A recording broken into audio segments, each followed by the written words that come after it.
All right, guys, welcome back.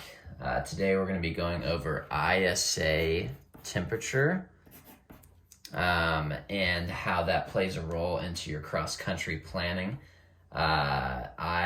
Specifically, this is the temperature on your nav log. That is one of your columns. I believe it's right next to the true airspeed, and it's on the other side of the winds. A lot of people have been telling me that they've been using the whatever the temperature is, either at that altitude or at the airport. Now, to where that's going to work a lot of the time, but what we need to do is find the ISA temperature. And I was under the impression that the ground school teacher was teaching you this, but I was just informed by one of my students that either she didn't do a very good job or she just didn't teach it at all. So that's a little concerning for me because I know some of you are coming up on your check rides here soon. So we are going to try and do this as quickly as possible. I promise it's not as hard as it sounds. Once you do it and figure out the math for it, it's really not that difficult. So particularly the chart that we're talking about is our cruise performance chart plus your nav log.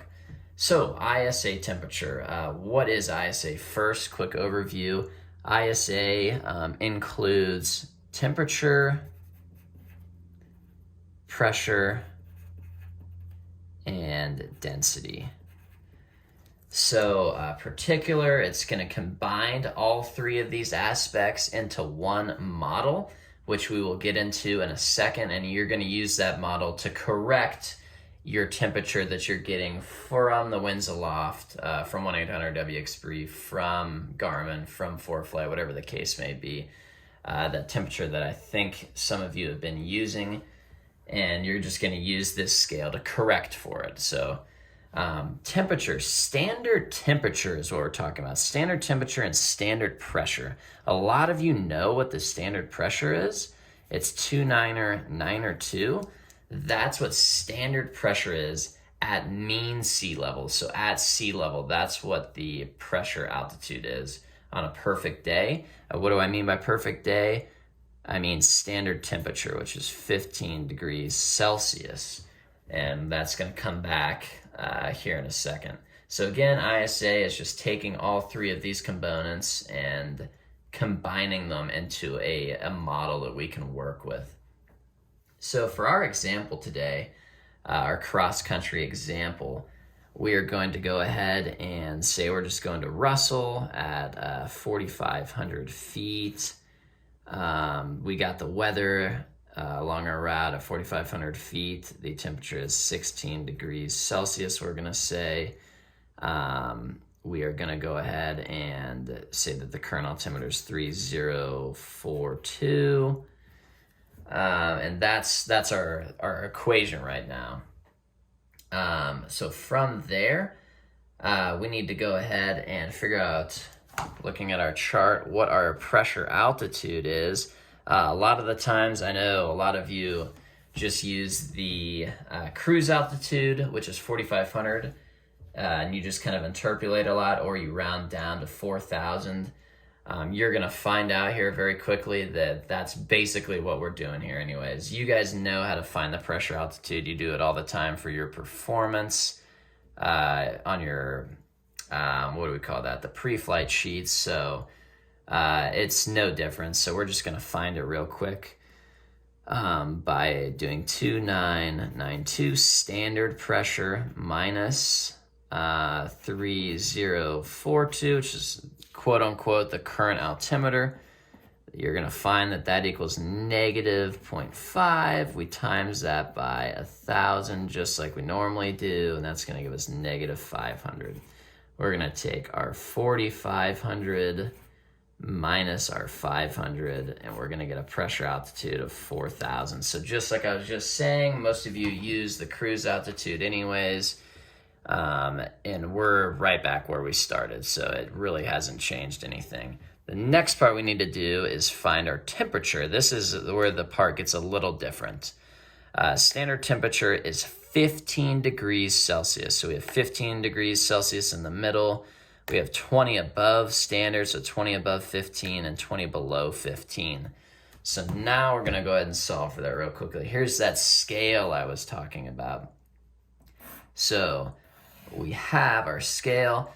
Starting at the bottom here, we have our 15 degrees Celsius, our standard at sea level.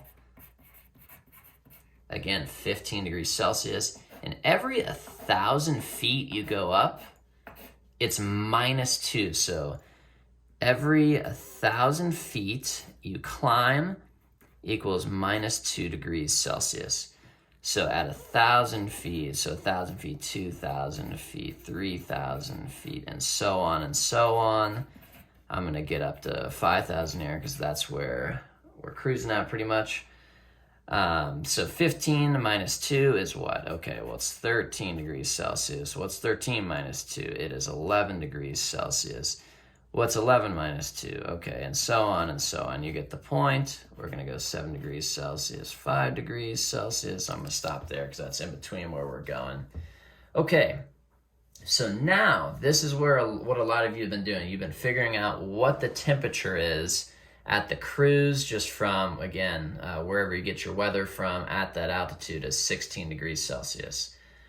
So from there, that's a little off. Now, you're going to find that it's just going to change your numbers just a little bit. So what we're going to go ahead and do is solve that problem. Again, we're trying to find the ISA temperature here. So we're going to take our 16 degrees Celsius, and we're going to correct for the altitude change in our ISA temp here from our scale.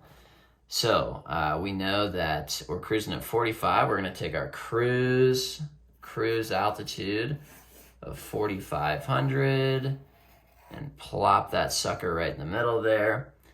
So what's in between 7 and 5? Well, it's 6 degrees Celsius. Okay, so you're probably thinking, what are we doing with that? Well, we need to subtract that from our cruise temperature.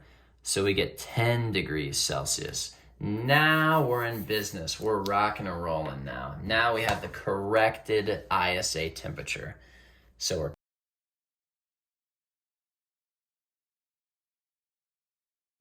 all right, so we're coming back over to our chart here. Just right where we were earlier. Let me zoom out real quick. So we found that our temperature was 10 degrees, and I want to make this clear. It's 10 degrees above standard, so above 15 degrees. So when we come over to our chart, standard is 15, like we just said. Then you have 20 above standard and 20 below standard. So 10 above is right in between standard and 20 above. So what we could do is interpolate, or we could play it on the dangerous side and use the standard temperature. But for practice, we're just going to interpolate. So again, we found our pressure altitude or our cruise altitude and rounded down to 4,000 here. We're going to say that we're cruising at 2,200 RPM. I'm looking for my true airspeed here. Let me see if I'm doing this correctly. There we go. 111, but we're interpolating 110. Okay, so let's just go ahead and round down and say 110. Then we're going to go ahead and figure out what our gallons per hour is. It's 8.1 here and 7.6 there. I'm not good at math, but add the two together, divide by 2. That's going to give you your number. So that is how you do that. I apologize. I don't know why they didn't go into much depth on that during your guys' ground schools, but everything else is the same after that. The whole reason we're finding this temperature is so we can find the true airspeed and the gallons per hour. You guys know how to do everything else. Your guys' nav logs have looked great. That is the only thing that somebody had brought up to me, one of my students had brought up to me, that the ground schools weren't really going in depth on. So that is how you do it. Keep doing what you've been doing. Your numbers really shouldn't change all that much, but that is kind of what they're looking for. And if you have any questions, let me know. Again, I apologize. I don't know if we probably didn't go into enough detail in our personal grounds, and it sounds like they definitely didn't in your classroom setting grounds. So if you have any questions, let me know, and keep up the good work.